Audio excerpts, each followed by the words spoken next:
A cloud of dust, a few chunks of sheetrock, and voila, a burglar appears and proceeds to cause considerable damage to the Ambrosia restaurant in the Montrose area. It's a shocker that somebody would take advantage in this time. Alana Kundu and her husband spent considerable time and effort working toward their dream of owning a restaurant. We were doing really good the last, 3-4 months. We were beating last year's sales. COVID-19 reversed that good fortune. The business is now only open part of the week for takeout and curbside deliveries. We're just trying to pay bills and figure out a way to pay people and stuff like that. It's been very tough. Police say 61-year-old David Quigley took advantage of that. He broke our AC. I think he fell on it, or I don't know what happened. It's going to be around $6,000-7,000. And that doesn't include the ceiling damage. Just to get a couple bottles of liquor and maybe a few $100s in the register.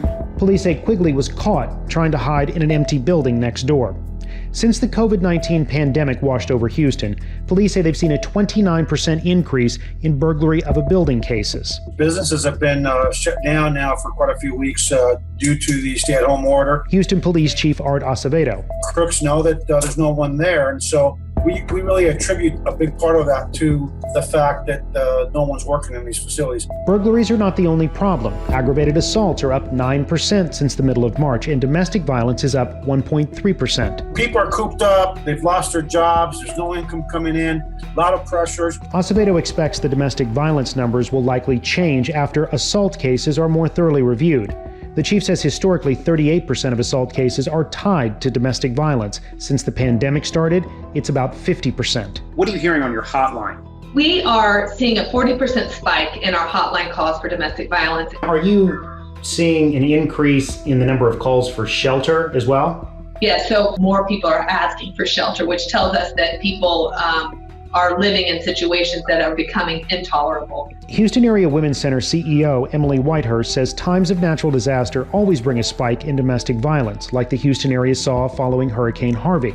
A new public awareness campaign and website, nocovidabuse.org, hopes to stop that spike from growing. So like we're trying to flatten the coronavirus curve, we're trying to flatten the domestic violence curve. There are some bright spots. Murders, robberies, and home burglaries have seen decreases during the pandemic. Acevedo is still worried, however, about what budget cuts will do to a department thin on manpower as it is. Mayor Sylvester Turner says several cadet classes will likely have to be postponed due to lost revenue. At the end of the day, there's only so much you can squeeze out of a police department.